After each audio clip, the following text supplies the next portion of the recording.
নমস্কার বন্ধুরা, সাহিত্যম থেকে প্রকাশিত স্যার আর্থার কোনান ডয়েলের লেখা শার্লক হোমস রচনা সমগ্রের রক্তসূত্র গল্পটার চতুর্থ পর্ব আজ পড়ছি। সন্ধ্যের কাগজটা দেখেছ? অনেক দেরি করে ফিরে হোমস বললেন, না, ঘটনাটার মোটামুটি বেশ একটা বর্ণনা প্রকাশিত হয়েছে, তবে মৃতদেহটা তুলবার সময় যে একটা আংটি সেটার উপর থেকে পড়ে যায় সে কথার উল্লেখ নেই। অবশ্য ভালোই হয়েছে তাতে। কেন? এই বিজ্ঞাপনটার দিকে তাকাও। ঘটনাটা জানবার পরই আমি প্রত্যেকটি কাগজে এটা পাঠাই। কাগজটা তিনি আমার দিকে ছুড়ে দিলেন। নির্দিষ্ট জায়গাটায় তাকিয়ে দেখলাম হারানো প্রাপ্তি নিরুদ্দেশ এর প্রথম বিজ্ঞাপনই ওটা। সেটা হলো, আজ সকালে ব্রিক্সটন রোডে একটা মামুলি সোনার আংটি পাওয়া গেছে হোয়াইট হার্ট সারাইখানা আর হল্যান্ড গ্রোভের মাঝামাঝি জায়গায়।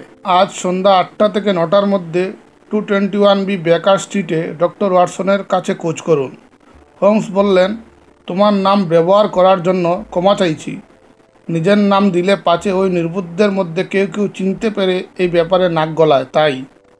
আমি বললাম, সে ঠিক আছে, কিন্তু আংটিটা কোথায়? যদি কেউ এসে খোঁজ করে। আছে আছে, এই বলে তিনি একটা আংটি আমার হাতে দিয়ে বললেন, এটা নিয়েই বেশ কাজ চলবে। বলতে গেলে ঠিক ওটার মতোই দেখতে, কিন্তু এই বাদামি কোট আর তেবড়া মুখো, জুতো আর লাল মুখ শুধু সেই সাড়া দেবে, এবং নিজে না এলে নিশ্চয় কোনো সহকর্মীকে পাঠাবে। কিন্তু সেটা কি ওর পক্ষে বিশেষ বিপজ্জনক বলে মনে হবে না? মোটেই না। এ মামলা সম্বন্ধে আমার ধারণা, যদি ঠিক হয়, এবং তা যে ঠিক এমন ভাবার কারণও আছে, তাহলে ওই ব্যক্তি যে কোনো ঝুঁকি নিয়েও এই আংটি উদ্ধারের চেষ্টা করবে। আমার ধারণা আংটিটা হারিয়েছে, তাই সে তাড়াতাড়ি আবার ফিরে যায়। কিন্তু গিয়ে দেখে ইতিমধ্যে পুলিশ এসে গেছে। তখন সে সন্দেহ এড়াবার জন্য মাতালের অভিনয় করে। আচ্ছা, এবার তুমি নিজেকে ওর অবস্থায় প্রতিষ্ঠিত করো দেখি। পূর্বাপর চিন্তা করে ওর এই ধারণাও হতে পারে যে হয়তো বাড়ি থেকে বেরোবার পর আংটিটা রাস্তায় পড়ে গেছে। সেক্ষেত্রে ওর পক্ষে কী করা স্বাভাবিক? নিশ্চয় উৎসুকভাবে বিকেলের কাগজগুলো খুঁজে দেখবে কেউ সেরকম বিজ্ঞাপন দিয়েছে কি না। তখন এই বিজ্ঞাপনটা ওর চোখে পড়বে, অত্যন্ত খুশি হবে সে। তখন কোনো ফাঁদ এর মধ্যে আছে এমন সন্দেহ কি তার হবে? এই আংটি খুঁজে পাওয়ার সঙ্গে যে হত্যাকাণ্ডের কোনো সম্বন্ধ থাকতে পারে তার মনে হওয়ার তো কথা নয়। আসবে সে, অতি অবশ্যই সে আসবে, ঘণ্টাখানেকের মধ্যেই এসে পড়বে অবশ্যই। তখন কি হবে? আমি জিজ্ঞাসা করলাম, সে বার আমার। কোনো অস্ত্র তোমার আছে? চাকরির সময়কার একটা রিভলভার আর কিছু গুলি আমার আছে। তাহলে সেটা পরিষ্কার করে গুলি ভরে রাখো। হয়তো সে মরিয়া হয়ে আছে, এবং যদিও আমি তাকে অতর্কিতে আক্রমণ করে বসবো, তাহলেও তৈরি থাকা ভালো। পরামর্শ মতো আমি শোবার ঘরে গেলাম। পিস্তল নিয়ে যখন ফিরে এলাম, ইতিমধ্যে টেবিল পরিষ্কার হয়ে গেছে। হোমস বেহালার ছড়ি গসতে শুরু করলেন। আমায় আসতে দেখে বললেন, রহস্য ঘনীভূত হচ্ছে। আমেরিকায় যে টেলিগ্রাম করেছিলাম, এইমাত্র তার উত্তর এলো। দেখা যাচ্ছে আমার ধারণাই ঠিক। কি সে ধারণা? হোমস মন্তব্য করলেন, বেহালাটার তারগুলো পাল্টানো দরকার। পিস্তলটা পকেটেই রাখো আপাতত। এ হলে ওর সঙ্গে সহজভাবে কথা বলবে। তারপর যা করণীয় সে আমার উপর ছেড়ে দাও। কঠিন দৃষ্টিতে ওর দিকে তাকিও না, তাহলে গাবড়ে যেতে পারে। ঘড়ির দিকে তাকিয়ে বললাম, রাত 8টা। কয়েক মিনিটের মধ্যেই এসে পড়বে। দরজাটা খুলে রাখো একটু। বেশ, এবার চাবিটা রাখো ভেতরের দিকে। ধন্যবাদ। এই দেখো একটা অদ্ভুত বই, কাল একটা স্টল থেকে কিনেছি। ডে জুরে ইন্টারজেনিটস, লল্যান্ডসের লিজে 1642 খ্রিস্টাব্দে ছাপা, ল্যাটিন ভাষায়। তখনও রাজা চার্লসের মুন্ডচ্ছেদ হয়নি। চেপেছে কে? ফিলিপ দে ক্রয়। জানি না সে কে। পুস্তানির উপর খুব আবছা গালিতে লেখা, ইন লিব্রিস গুলেউলিনি পাইঠে। জানি না সে কে। 17শ শতাব্দীর কোনো বিশিষ্ট উকিলই ছিল হয়তো। লেখার মধ্যে আইনের প্যাচ রয়েছে। এই বুঝি আমাদের লোক এলো। সেই সঙ্গে ঘণ্টার তীক্ষ্ণ শব্দ। তাড়াতাড়ি উঠে হোমস আস্তে করে চেয়ারটাকে দরজার মুখোমুখি করে রাখলেন। বৃত্তের হলঘর পার হয়ে আসার সাড়া আমাদের কানে এলো, আর তারপরে সশব্দে দরজার ছিটকিনি খোলার আওয়াজ।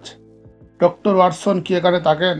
পরিষ্কার এবং খানিকটা রুক্ষ স্বরের কথাটা আমাদের কানে এলো। উত্তরে বৃত্ত কি বলল শোনা গেল না, কিন্তু দরজা বন্ধ হওয়ার এবং সিঁড়ি বেয়ে উঠে আসার আওয়াজ শোনা গেল। পায়ের আওয়াজ সুষম বা স্বচ্ছন্দ নয়, তাই বন্ধুবর হোমসের মুখে একটা বিস্ময়ের ভাব ফুটে উঠল। শব্দটা ধীরে ধীরে এগিয়ে এলো বারান্দা দিয়ে, তারপর ঘরের দরজায় ক্ষীণ কারাগার। বললাম, ভিতরে আসুন। একথায় সে প্রবেশ করলো। সে কোনো মেজাজি মানুষ নয় যেমনটি আন্দাজ করা গিয়েছিল। এক অত্যন্ত বিদ্যা কুড়াতে কুড়াতে এসে প্রবেশ করলো। তার মুখে অসংখ্য বলিরেখা। হঠাৎ আলোর মধ্যে এসে পড়ায় মনে হলো যেন তার চোখ দাঁড়িয়ে গেছে। নমস্কারের ভঙ্গিতে ঈষৎ নতজানু হয়ে ক্ষীণদৃষ্টি স্ত্রীলোকটি মিটমিট আমাদের দিকে তাকিয়ে নার্ভাস কাপা হাতে পকেটে হাত পাতে লাগলো। তাকালাম বন্ধুবরের দিকে। এমন এক হতাশার প্রকাশ যেখানে চুকে পড়ল সে নিজের স্বভাবসিদ্ধ ধৈর্য বজায় রাখাই আমার পক্ষে বেশ কঠিন হয়ে উঠল। একটা সান্ধ্য পত্রিকা বার করে বৃদ্ধ আমাদের বিজ্ঞাপনটা দেখিয়ে বলল, আগে এইটে দেখে আমি এসেছি। এই বলে আবার একবার নতজানু হয়ে সেটা পড়ে শোনালো। একটা সোনার আংটি ব্রিক্সটন রোডে পাওয়া গেছে। আগে আংটিটা আমার মেয়ে সেলির। মাত্র 1 বছর হলো তার বিয়ে হয়েছে। তার স্বামী হলো একটা সরকারি দপ্তরে কঞ্জুকি। ফিরে এসে যদি আংটিটা না পেত তাহলে কি যে করতো সে আমি ভাবতেই পারি না। যখন ভালো থাকে তখনও সে বদমেজাজি, আর যখন নেশা করে তখন তো কথাই নেই। কাল রাত্রে সে আংটিটা পরে সার্কাসে গিয়েছিল। জিজ্ঞেস করলাম, এইটাই কি সেই আংটি? হ্যাঁ হ্যাঁ, এইটাই তো। ঈশ্বরকে ধন্যবাদ। উচ্ছ্বাসের সঙ্গে সে বলে উঠল, আজকের রাতটা সেলির বাড়ি ভালো কাটবে। তোমার ঠিকানা কি? একটা পেন্সিল তুলে নিয়ে আমি জিজ্ঞাসা করলাম, 13 ডানকান স্ট্রিট, হাউন্ডসডিচ। বাপরে, কত দূর! তীক্ষ্ণ স্বরে শার্লক হোমস বললেন, কিন্তু সার্কাস থেকে হাউন্ডসডিচ যেতে তো ব্রিক্সটন রোড পড়ে না। বুড়ির দুচুক গিরে লাল আবা। মুখ ঘুরিয়ে হোমসের দিকে তাকিয়ে সে বলল, ভদ্রলোক আমার ঠিকানা জিজ্ঞাসা করেছিলেন। সেলির ঠিকানা হলো 3 নং শেফিল্ড প্রেস, পেকহ্যাম। আর তোমার নাম? সৈয়ার। আর তার নাম ডেনিস ডেনিস। যতক্ষণ সমুদ্রে ঘুরছে চমৎকার লোক সে, যেমন ভালো তেমনি মিশুকে, কিন্তু যখন জাহাজ থেকে নামে মেয়েদের ব্যাপার আর নেশার ব্যাপারে। হোমসের ইঙ্গিতে আমি ওকে বাধা দিয়ে বললাম, এই নাও, বোঝাই যাচ্ছে আংটিটা তোমার মেয়ের। খুশি হলাম ঠিক লোকের হাতে দিতে পেরেছি বলে। বিড়বিড় করে অনেক আশীর্বাদ করে আর কৃতজ্ঞতা প্রকাশ করে বুড়ি আংটিটা পকেটে করে কুড়াতে কুড়াতে বেরিয়ে গিয়ে সিঁড়ি দিয়ে নামতে শুরু করলো। সঙ্গে সঙ্গে লাফিয়ে উঠলেন হোমস। তড়িঘড়ি নিজের ঘরে চলে গেলেন। ফিরে এলেন কয়েক মুহূর্ত পরে কৌটার গলাবদ্ধ শরীরটিকে। বলে উঠলেন, চললাম ওর পিছু পিছু, নিশ্চয়ই কোনো সহকর্মী। আমার জন্য অপেক্ষা করো। হলঘরের দরজা বন্ধ হওয়ার অল্প পরেই হোমস সিঁড়ি দিয়ে নামতে শুরু করলেন। জানলা দিয়ে তাকিয়ে দেখলাম বুড়ি রাস্তার ওদিক দিয়ে আস্তে আস্তে চলেছে, আর তার অনুসরণকারী চলেছেন খানিকটা পেছন দিকে। মনে মনে ভাবলাম, হয় হোমসের সমস্ত সিদ্ধান্তই ভুল, আর তা যদি না হয় তো নিশ্চয়ই উনি এতক্ষণে এই রহস্যের একেবারে কেন্দ্রস্থলে পৌঁছে গেছেন। ওর জন্য যেন অপেক্ষা করি একথা বলার ওর দরকার ছিল না, কারণ বেশ বুঝতে পারছি যতক্ষণ না ওর এই অভিযানের ফলাফল জানতে পারছি ততক্ষণ আমার পক্ষে ঘুম একেবারে অসম্ভব। হোমস যখন বেরিয়ে যান তখন রাত প্রায় 9টা। কত দেরি হবে খেয়ে জানে। যাই হোক, আমি চুপচাপ বসে বসে পাইপ টেনেই চললাম আর হেনরি মার্জারের লেখা বি ডে বহেম এর পাতা উল্টে চললাম। 10টা বেজে গেল। কাজের লোকটি এবার শুতে যাচ্ছে। পায়ের শব্দ শুনতে পেলাম। বাজলো 11টা। গৃহকর্মী আমার ঘরের সামনে দিয়ে শুতে চলে গেল পায়ের শব্দে গাম্ভীর্যের প্রকাশ। রাত তখন প্রায় 12টা। দরজায় চাবি ঘুরানোর তীক্ষ্ণ আওয়াজ আমার কানে এলো। প্রবেশমাত্র তার মুখ দেখে বুঝলাম তিনি বিফল হয়েছেন। প্রত্যুক প্রাধান্য পেল শেষ পর্যন্ত। হঠাৎ তিনি হো হো করে পানকুলা হাসিতে ফেটে পড়লেন। একটা চেয়ারে এলিয়ে পড়ে বলে উঠলেন, স্কটল্যান্ড ইয়ার্ডের লোকেদের আমি কোনো মতেই এটা জানতে দেব না। ওদের আমি বেশ জব্দ করেছি। সে জানতে পারলে ওরা কিছুতেই আমাকে ওদের উপর টেক্কা দিতে দেবে না। তবে অবশ্যই আমার পক্ষে হাসি শোভা পায়, কারণ আমি অবশ্যই জানি যে শেষ পর্যন্ত এই মামলায় ওদের আমি টেক্কা দিতে পারবো। যাই হোক, এবার কি হলো বলো। এ কাহিনী আমার পরাজয়ের, কিন্তু তা হলেও শোনাতে আপত্তি নেই। খানিকটা যাওয়ার পর সে প্রচুর কুড়াতে লাগলো আর এমন ভাব দেখাতে লাগলো যেন পায়ে ফুসকা পড়েছে। কিছু দূর গিয়ে নেমে দাঁড়ালো। একটা 4 চাকার গাড়ি যাচ্ছিল। ডাকলো সেটাকে। কোনো রকমে গেলাম যতটা কাছে সম্ভব, যাতে শুনতে পাই ঠিকানাটা। যদিও অবশ্য তার প্রয়োজন ছিল না, কারণ গলা তুলে যেভাবে সে বলল, চলো 13 নং ডানকান হ্যান্ডসডিচ, যে রাস্তার ওপার থেকেও তা দিব্যি শোনা যেতে পারত। তাহলে তো ঠিকানাটা সত্যিই মনে হচ্ছে। ও গাড়িতে উঠলে আমিও চুপচাপ উঠে পড়লাম পিছনে। এ হলো এমন একটা কৌশল যাতে যে কোনো গোয়েন্দার পারদর্শী হওয়া উচিত। যাই হোক, সামনে চললো গাড়িটা।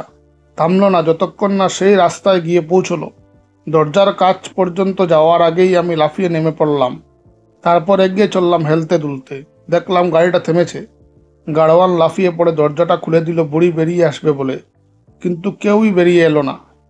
কাছে গিয়ে দেখি গাড়োয়ান পাগলের মতো খালি গাড়িটা হাতড়াচ্ছে আর এমন গালাগালি করছে যেমনটি আর কখনো শুনেছি কিনা সন্দেহ। কোথাও তার যাত্রী দেখা নেই এবং আমার মনে হয় ভাড়াটা আদায় করতে ওকে অনেক কাঠগড় পোয়াতে হবে। 13 নম্বরে খোঁজ করে জানলাম সেটা মোটা ক্যাসউইক নামে এক সম্ভ্রান্ত ব্যবসায়ী। তার জীবিকা দেওয়ালে কাগজ লাগানো এবং সৈয়ার বা ডেনিস নামে কোনো ব্যক্তি ওখানে থাকে না বা কোনোদিন ছিল না। অবাক বিস্ময়ে জিজ্ঞাসা করলাম, বলো কি, সেই নির্বিলে তুত্তুলি বুড়ি চলতি গাড়ি থেকে নেমে পালিয়েছে? অথচ গাড়োয়ান বা তুমি কেউই তা দেখতে পাওনি? বুড়ি না, গুড়ার ডিম। তীক্ষ্ণ স্বরে হোমস বলে উঠলেন, যেভাবে বেকুব বনেছি তাতে দেখা যাচ্ছে বুড়ি আসলে আমরাই। নিশ্চয়ই এক যুবক, দিব্যি শক্ত সমর্থ এবং আমার হিসেবে অতুলনীয়, অননুকরণীয়। নিশ্চয় বুঝেছিল আমি পিছু নিয়েছি, তাই এভাবে ফাঁকি দিল। এ থেকে বুঝতে হবে লোকটাকে যেরকম নিঃসঙ্গ ভেবেছিলাম মোটেই তা নয়। এমন বন্ধু ওর আছে যারা ওর জন্য রীতিমতো ঝুঁকি নিতে প্রস্তুত। আচ্ছা বেশ ডাক্তার, এবার শুয়ে পড়ো, বাড়ি ক্লান্ত দেখাচ্ছে তোমাকে। ধন্যবাদ। পরবর্তী পর্ব আগামী দিন।